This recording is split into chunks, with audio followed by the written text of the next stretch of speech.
n'ont pas fait les tocards. Victoire 4-1 du Real Madrid ce soir face à Elche. Et ça fait longtemps j'ai pas vu un match pareil en Ligue 1. On s'attendait plus ou moins à ce qu'ils nous fassent les tocards en Liga, comme d'habitude d'ailleurs. Mais finalement, aujourd'hui, les gars, c'était un match complet. Même Dino Hussein, il a eu droit à sa célébration. Chill guy originel. Non, franchement, on s'est mis bien. Je n'étais pas à la maison, mais j'ai quand même vu le match. Et franchement, laissez-moi vous dire qu'on a l'impression de voir une équipe totalement différente. Et si on arrive à trouver un juste milieu comme ça en Liga et en Ligue des Champions, on peut aller le plus loin possible. Et Arbeloa, franchement, il a bien géré le coup. Tout était parfait. Le match en lui-même, il était nickel. Les remplacements, ils étaient nickel. Il a donné à graille à tout le monde. Même les petits du Castilla, ils ont tous bouffé. Ah oui, Rudiger aussi qui nous a mis un très beau but. Valverde, n'en parlons pas. Lui là, je pense qu'il va commencer à faire en sorte, on va lancer la propagande Ballon d'Or. Parce que là, ce qu'il nous sort depuis début 2026, non. Ou c'est lui qu'il faudra peut-être mettre en œuvre. Maintenant, reste à voir s'il va garder ce niveau-là avec le retour de certains cas, quoi. Faudra voir. Mais en attendant, on profite. Arda Güler, le but qu'il nous a mis.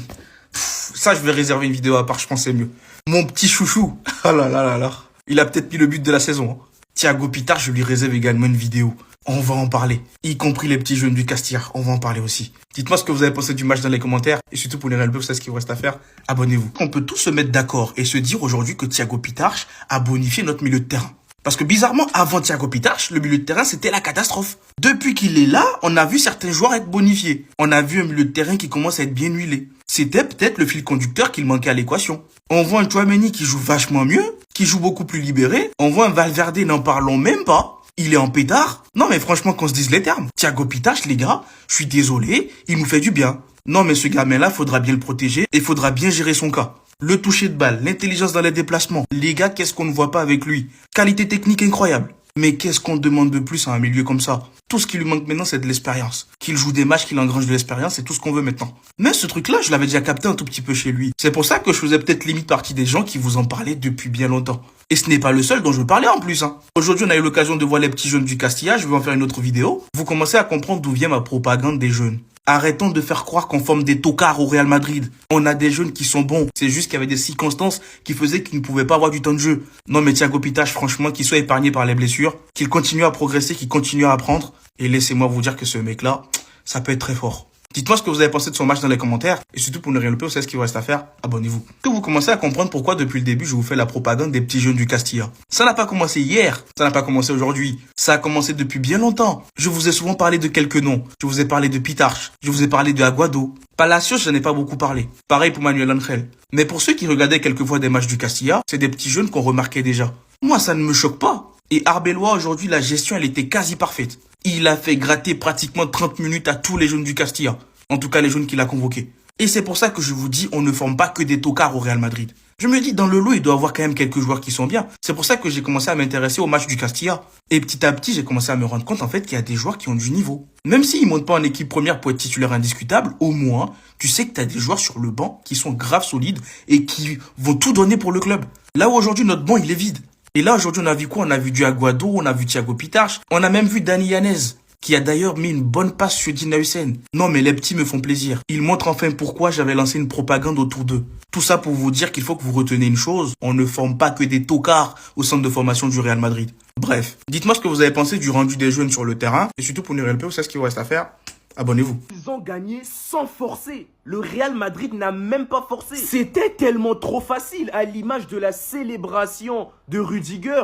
D'ailleurs, depuis quand Rudiger, il marque des buts comme ça? Ensuite, il fallait que Valverde nous confirme que son triplé en Ligue des Champions n'était pas un hasard. L'absence de Kylian Mbappé fait du bien à Valverde. Moi, je vous le dis, les gars, parce qu'il se déplace librement. Il est vraiment libre sur le terrain et ça permet de constater que ce mec-là, c'est un crack, c'est un monstre, c'est un démon. Cette capacité-là à frapper fort et à aller mettre le ballon là. Oh non les gars, ça m'a effrayé. Et comme si ça ne suffisait pas, Dino Hussein marque un but, il nous fait cette célébration pour un joueur qui est beaucoup critiqué ces derniers temps. C'est vraiment provocateur. Après, on a eu à découvrir un nouveau crack, Daniel Yanez. Ce petit-là, il est très fort. À 18 ans, il fait une entrée fracassante avec une passe décisive parfaite. Après bon, lorsqu'il y a des examens, il y a toujours certains qui n'ont pas la moyenne. Aujourd'hui, Manuel Angel, il a été fautif, il marque contre son camp. J'espère que ça ne va pas trop le traumatiser parce que s'il est entré en jeu, ça veut dire qu'il est fort. Il doit juste travailler et ça ira. Et comme si ça ne suffisait pas, Arda Güler, mais quel but les gars! Il a marqué depuis là.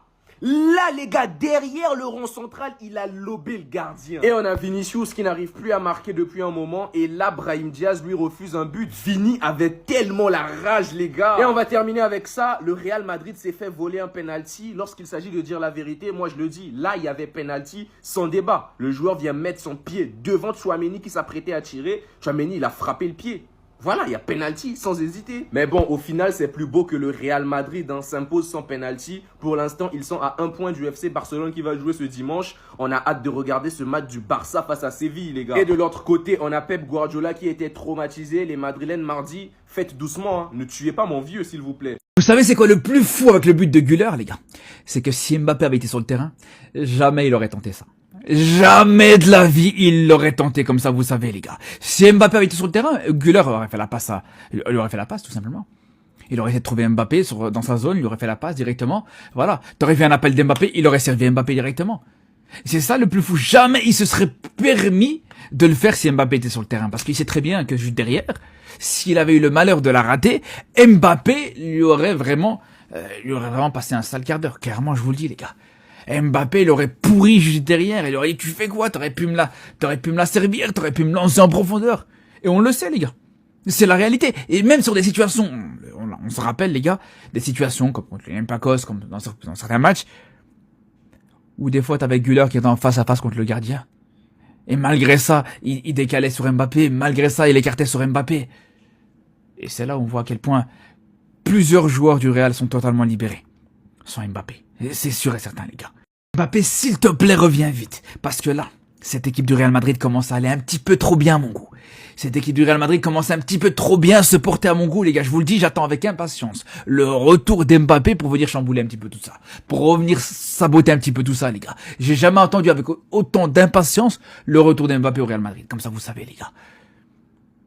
Et je vous dis, quand on voit la fin de match aujourd'hui, je prenais presque du plaisir, les frères. Je prenais presque du plaisir en regardant cette fin de match avec le jeu qui était proposé avec les jeunes de la Castilla, qui étaient sur le terrain, les 6 jeunes qui sont rentrés de la Castilla, qui étaient sur le terrain, qui sont rentrés, qui ont fait des très belles choses, faut le dire, les gars.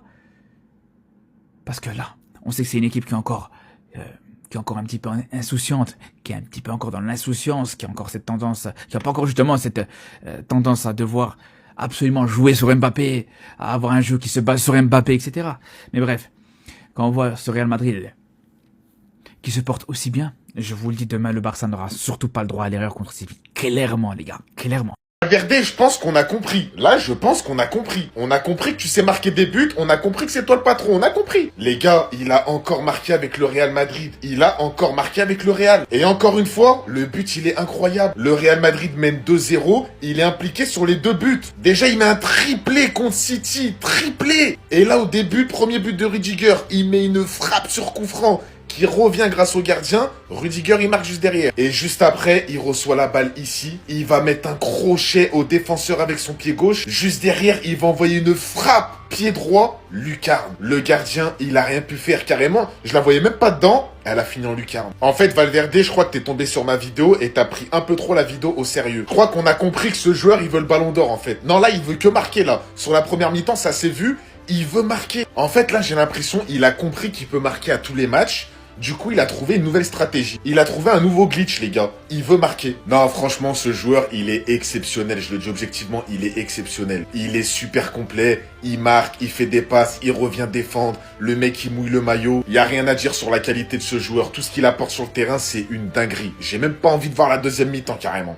Pourquoi depuis tout ce temps les Barcelonais nous avaient menti que la Masia est supérieure à la Castilla? Thiago Pitard, je veux plus rien entendre, il doit être titulaire jusqu'à la fin de la saison. Pour finir, Valverde, c'est comment il va aller chercher le ballon d'or ou quoi? Avant de continuer la vidéo, si toi aussi t'as déjà pleuré devant un match de Madrid, n'hésite pas à t'abonner, c'est reparti. Yannis sur le côté droit, la façon dont Lamine Yamal qui vient trouver la tête de Oysen. Tu rajoutes Palacios sur ses contrôles orientés qui fait que briser les chevilles des défenseurs centraux. De l'autre côté, t'as le patron du Real Madrid qui vient encore une fois loger le ballon dans la lucarne. Alors qu'avant ça, il a détruit les mains du gardien avant que Rudiger ne vienne casser les cages. Mais la question à se poser, c'est est-ce que quand Mbappé et Bellingham ils vont revenir, il pourra toujours jouer comme ça? En parallèle, mon chouchou Thiago Pitard, les gars, commençaient à le respecter. En fait, il a tellement confiance en son jeu, t'as l'impression qu'il est titulaire depuis 3 ans à Madrid. Et si ça tenait qu'à moi, il signe un contrat de 10 ans, il va être titulaire tous les jours. Tchouaméni au milieu de terrain, il s'est transformé en Casemiro Prime ou quoi? J'ai l'impression que depuis la victoire de City, tous nos joueurs ont retrouvé leur football.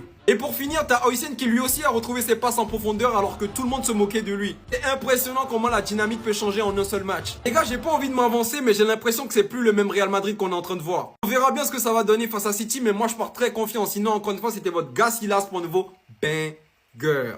À cause d'Arbeloa, on va commencer à tout mélanger ici.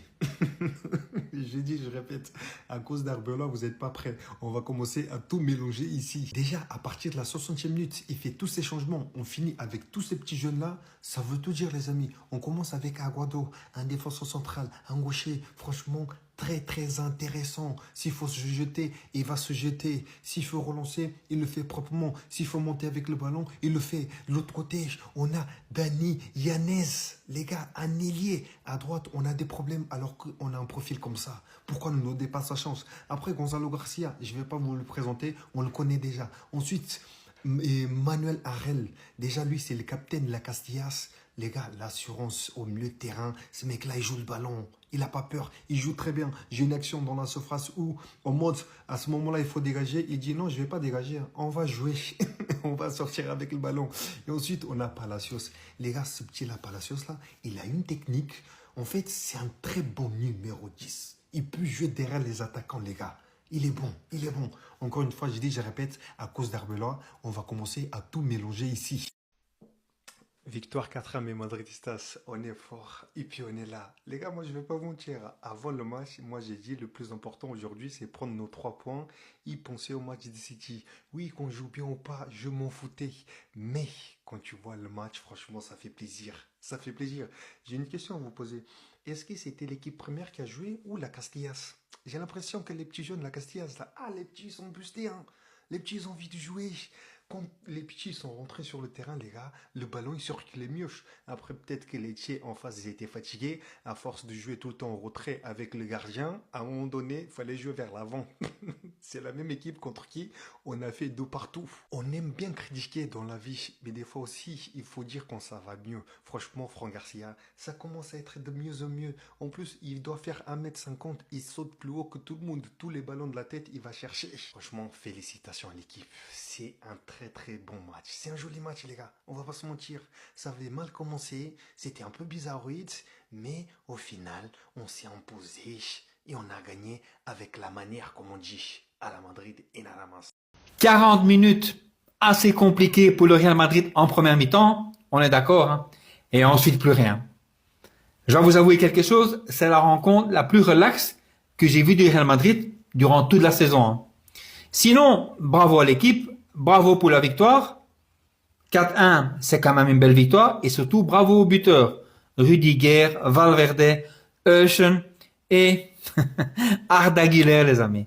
Arda Güler, les amis. Tout d'abord, il est bien monté, mais le but qu'il a marqué, c'est un but extraordinaire. À peu près de 60 mètres. Pour moi, ça va être le but de l'année. Il y en a qui disent partout sur les réseaux sociaux qu'Arda Güler n'a pas le niveau pour jouer au Real Madrid. Ah ben, vous vous trompez, les amis. J'ai souvent défendu Arda Güler et je suis quasi certain que si on le laisse un petit peu de temps, le joueur est encore très très jeune. Si on le laisse un petit peu de temps, ça va devenir un futur crack au Real Madrid. Avec l'aide d'un nouveau milieu, de Pitarch aussi, on verra bien. Mais Arda Güler, pour moi, il devra être prolongé dans l'avenir. Sinon, je dois donner quand même un coup de chapeau et un 10 sur 10 à quelqu'un, les amis. Le coach du Real Madrid, Arbeloa. Pourquoi? Parce qu'il a eu les cojones, à partir de la 60e minute, de faire monter une partie de la classe biberon de Castilla. Et ça, franchement, il faut le faire, hein. Le score était à peine de 2-0. C'était un immense risque. Moi, je me suis dit, qu'est-ce qu'il est en train de faire? Le score revient de 1 et on va commencer à trembler. Ah ben non, les amis. Ces jeunes sont montés avec une faim de loup. Ils ont montré de quoi ils sont capables. Ils ont la chance de leur vie. Ça n'arrive pas tous les jours qu'un coach fait assez confiance à tous des jeunes, hein. Donc franchement, chapeau à Arbeloa pour ce qu'il est en train de faire. Respect en tous les cas. Sinon, le Real Madrid revient à 1 point du FC Barcelone. On verra demain ce qu'il advient. Mais en tous les cas, bravo aussi à Arbeloa d'avoir fait reposer certains cadres pour le match super important de mercredi face à City en Ligue des Champions. Sinon, on est tous contents. Belle victoire du Real Madrid. Dites-moi en commentaire ce que vous en pensez. Et bravo à toute l'équipe, mais surtout bravo à Arda Güler. Pour moi, dans mes notes que je vais donner, il aura certainement un 10 sur 10. Tout d'abord, il est bien rentré, comme je viens de vous le dire au début de vidéo, mais surtout pour son but. Il faut quand même avoir de l'audace. Ciao les amis et bonne nuit. Très très bonne nuit en tous les cas. Ciao les amis, ciao ciao. Waouh! Carrément, j'ai failli oublier mes lunettes. Pour la première fois, les amis, cette saison, j'ai failli oublier mes lunettes. C'est une folie ce qu'on vient de voir. Là, on vient de faire le match presque parfait. Presque parfait. Tous les deux joueurs devant lui, donc il n'a pas pu aller vers l'avant. Il a remis la passe à Valverde qui s'était bien placé devant la surface. Le gars, il dégaine un tir avec son pied gauche. Il fait semblant de tirer. Et ben non, c'était une feinte. Il revient sur son pied droit. Il se place bien. Il lâche un enroulé. L'enroulé était tellement bien tiré. L'enroulé était tellement bien tiré, le gardien n'a rien vu, ça allait directement dans la lucarne. Magnifique but. Magnifique but. Juste après le but, ils ont montré la tête de Kylian Mbappé et Gonzalo Garcia, tellement le but était énervé. Tellement le but était énervé. Contrairement au match face à Manchester City, Kylian Mbappé n'était plus trop excité, parce que quand Valverde a claqué les triplés, à chaque fois on le voyait, voilà, très excité, c'est très bien. Mais aujourd'hui, là, je sais pas pourquoi, quand on l'a montré après le but de Valverde, là, il était assez calme. Je sais pas ce qui se passait dans sa tête, mais il a dit, je dis, lui là, il commence à devenir dangereux pour moi pour le ballon d'or. Il commence à devenir très dangereux. Parce que certes, Valverde, c'est pas quelqu'un qui va te claquer 40 buts dans la saison. Mais déjà, le peu de buts qu'il marque là, lui, on sait qu'il marque que des bangers. Et il reste plus facilement dans la tête des gens que Kylian Mbappé. Je dis ça, hein. C'est vrai que médiatiquement parlant, Kylian Mbappé aussi, c'est très puissant. Il a aussi l'équipe de France pour la Coupe du Monde. Mais je parle du Real Madrid seulement. Valverde aura plus la facilité à rester dans la tête des gens. Parce que Kylian Mbappé, voilà, tous les buts qu'il marque là, dans nos têtes, c'est normal. C'est un neuf, voilà, il a l'habitude de claquer autant de buts. Donc, ça ne nous impressionne pas tant que ça. Vous voyez ce que je veux dire? Mais Valverde, regardez, les deux matchs seulement là, tout le monde parle de lui. Tout le monde parle de lui. 4 buts en 2 matchs. 19 GA. Là, on parle d'un milieu. S'il te plaît, Arbeloa, laisse-le là-bas. La façon dont il est là en roue libre, là, laisse-le là-bas. C'est tout ce que je demande. Franchement. Laisse-le libre. Et d'ailleurs, en parlant d'Arbeloa, j'ai même trouvé ça très intéressant, le fait qu'il affiche à peu près la même composition que face à Manchester City, histoire de créer un peu plus d'automatisme pour le match retour face à Manchester City mardi. Et après la première mi-temps, étant donné qu'il y avait déjà 2 buts à 0, il a fait des changements avec la règle dont je vous ai parlé en début de vidéo là. Il a fait rentrer tous les gamins tous les gamins brillants de la Castilla. Ils sont tous rentrés, les Yanez, Palacio. D'ailleurs, moi, mon coup de cœur, c'est Yanez.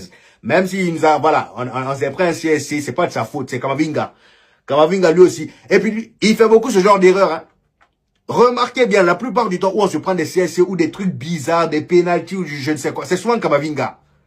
C'est souvent lui. En fait, parfois, je sais pas, ses pieds là, il y a des moments où quand, je sais pas, ce genre de truc là, il arrive trop. Le gars a été poussé à l'erreur sur le côté droit du Real Madrid par un pressing de Elche. Il fait une vilaine passe, Elche récupère, ils font une passe en retrait dans la surface. Il y a Yanez qui a voulu tacler. Malheureusement, il a mal taclé, le ballon est rentré. Mais franchement, mis à part ça, pour moi, Yanez là, c'est mon coup de cœur. Lui et Palacios. Palacios, c'est le mode calme. Palacios, en gros, c'est le gars qui est tout le temps calme. Tu lui fais une passe, il te la remet en mode une touche. Voilà, il se casse pas trop la tête. Et moi, j'aime ce genre de style. Il joue en une seule touche sans se casser la tête. Et Yanez même laisse tomber. Je parle du numéro 37, hein, le petit de taille. Le gars, il était là, il circulait au milieu, il récupère la balle, il fait la passe. J'aime trop ça. J'aime trop ça. Et c'est quand je vois tout ça, je me dis qu'en fait, les 10 blessures qu'on a eues là, tant mieux. C'est pas bien de dire ça, mais tant mieux. Qui aurait cru? Au moins, grâce à ça, on voit des cracks. S'il n'y avait pas ça, on n'aurait pas vu Thiago Pitarch. Jamais de la vie. Jude Bellingham. Déjà que quand il n'y a pas de blessure, on a du mal à savoir qui sera titulaire. Avec Jude Bellingham, Arda Güler, il y a toujours des